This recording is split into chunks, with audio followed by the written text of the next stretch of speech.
नमस्कार विद्यार्थी मित्रांनो, डेली जी के डोज या आपल्या यूट्यूब चॅनलमध्ये मी अनिल फुले तुमचं स्वागत करत होतो. तर आपण 1500 स्पेशल बेसिक टू ॲडव्हान्स इंग्लिशमध्ये बघत होतो आर्टिकलमधलाच भाग. आता कोणीतरी या अर्थाने ए आणि ॲन वापरतात. पहा आता, one evening a man came to my door.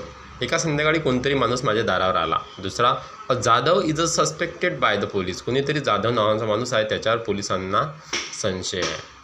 काही शब्दाचे स्पेलिंग स्वराने सुरू होते पण उच्चार व्यंजनाने होतो, त्यावेळी ए वापरावे. महत्त्वाचं आहे, काही शब्दाचे स्पेलिंग स्वराने सुरू होते पण उच्चार व्यंजनाने होतो, अशा वेळेस ए वापरावा.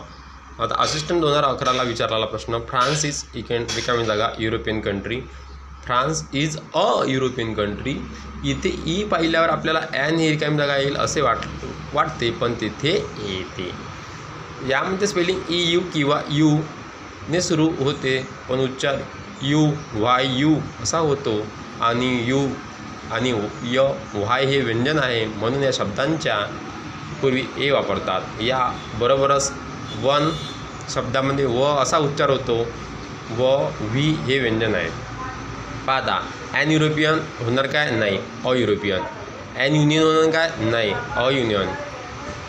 ॲन युजफुल थिंग होणार काय? नाही, अ युजफुल थिंग. वन होईन काय? ॲन 1 रुपये नोट होईन काय? नाही, अ 1 रुपये नोट. यावर परीक्षेत वारंवार प्रश्न विचारण्यात आले आहेत, त्यामुळे हा नियम व्यवस्थित लक्षात ठेवा.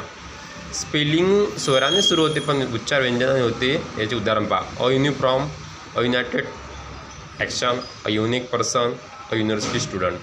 अ uses, a useful thing, a one I man, a one sided game. आता पहा, यम, यस, यल अक्षरांनी काही शॉर्ट फॉर्म सुरू होतात, त्यापूर्वी ॲन हे आर्टिकल वापरावे.